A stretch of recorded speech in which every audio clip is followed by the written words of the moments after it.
Hi friends, இன்னைக்கு குக்கிங்கில் மட்டனில் ஈஸியான ஒரு ரெசிபி எப்படி பண்ணுறதுன்னு பார்க்கலாம். இந்த டிஷ்ஷோட பேர் க்ரீன் மட்டன் சாப்ஸ். இது ஒரு ஈஸியான ரெசிபி. ஹஸ்பண்ட்ஸ் ஒய்ஃப்க்கு ஏதாவது சர்ப்ரைஸாக குக் பண்ணணும்னு நினச்சிங்கன்னா இந்த டிஷ் எடுத்து நீங்கள் ட்ரை பண்ணலாம். இதுக்கு என்னென்ன இன்க்ரீடியன்ட்ஸ் தேவைன்னு பார்த்துடலாம் வாங்க. 1/2 kg மட்டன் சாப்ஸ் வேணும்.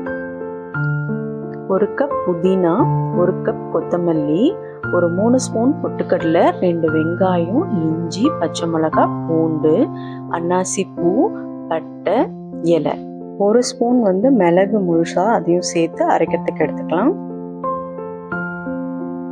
இதோட கூட நமக்கு தாளிக்கிறதுக்கு நல்லெண்ணெயும் வேணும்.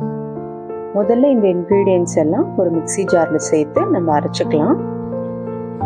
இந்த ஸ்டார் அனீஸ், பிரிஞ்சில் இதை தாளிக்கிறதுக்கு வச்சுக்கிட்டு மீதி எல்லா இன்க்ரீடியன்ஸையும் மிக்ஸி ஜாரில் சேர்த்து நல்லா ஃபைன் பேஸ்ட்டாக அரைச்சி எடுத்துக்கலாம்.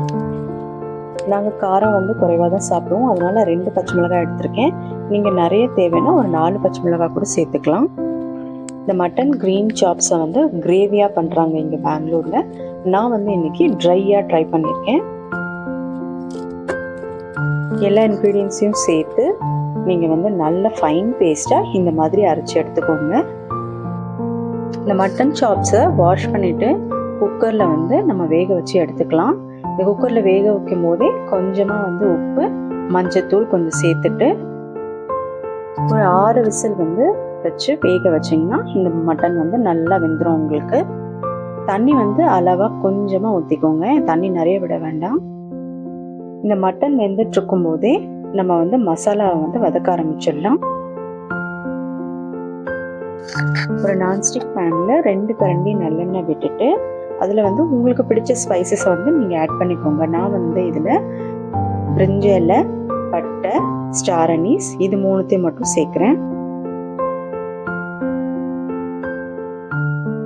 இந்த ஸ்பைசஸ் எண்ணெயில் கொஞ்சம் வதங்கின உடனே இதில் 1 வெங்காயத்தை மட்டும் பொடியாக கட் பண்ணி இதில் சேர்த்து நல்லா வதக்கிக்கலாம்.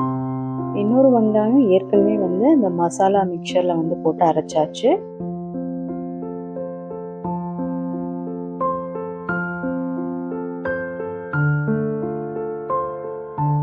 வெங்காயம் இந்த மாதிரி நல்லா வதங்கினதுக்கு அப்புறமா அரைச்சி வச்சிருக்க மசாலாவை இப்போ இதில் சேர்த்துட்டு நல்லா பச்சை வாசனை போக வதக்கணும்.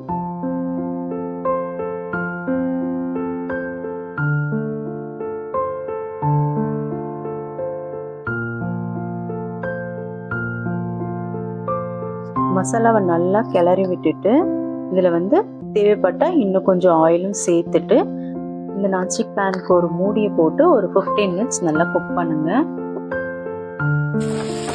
ஒரு 10 நிமிஷம் கழித்து திருப்பவும் நல்லா மிக்ஸ் பண்ணி விடுங்க. அடி பிடிக்காமல் கிளறி விடுங்க. இன்னும் குக் ஆகலைன்னு நீங்கள் ஃபீல் பண்ணிங்கன்னா இன்னொரு 5 மினிட்ஸ் கூட இந்த மசாலாவை நல்லா குக் பண்ணுங்க.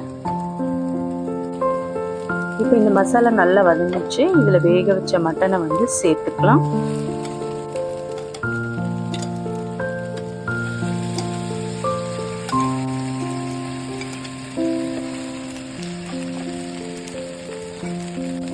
மட்டனை இதில் சேர்த்ததுக்கு அப்புறமா இதில் கொஞ்சமாக கரம் மசாலா, கொஞ்சமாக சில்லி பவுடர், அப்புறம் கொஞ்சமாக தனியா பவுடர் சேர்த்து இந்த மட்டன் வேக வச்ச தண்ணி இருக்கும் இல்லையா, அதையே கொஞ்சமாக சேர்த்துட்டு இதை இன்னொரு 15 மினிட்ஸ்க்கு இந்த மசாலாலேயே இந்த மட்டனை நல்லா குக் பண்ணிக்கலாம்.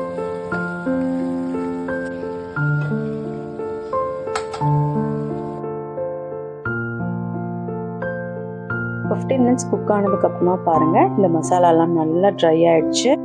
இப்போ உங்களுக்கு தேவையான அளவுக்கு பெப்பர் சேர்த்து நல்லா கிளறிட்டு கேஸை டர்ன் ஆஃப் பண்ணிடுங்க.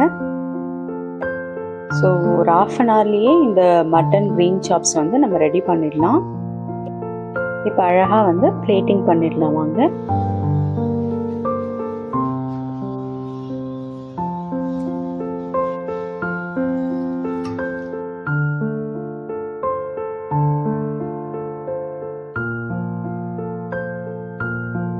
இந்த க்ரீன் மட்டன் சாப்ஸுக்கு சாம்பார் இல்லைன்னா ரசம், தயிர் சாதம் சூப்பர் காம்பினேஷனாக இருக்கும். நீங்களும் உங்கள் வீட்டில் ட்ரை பண்ணி பார்த்துட்டு எனக்கு கமெண்ட் பண்ணுங்கள்.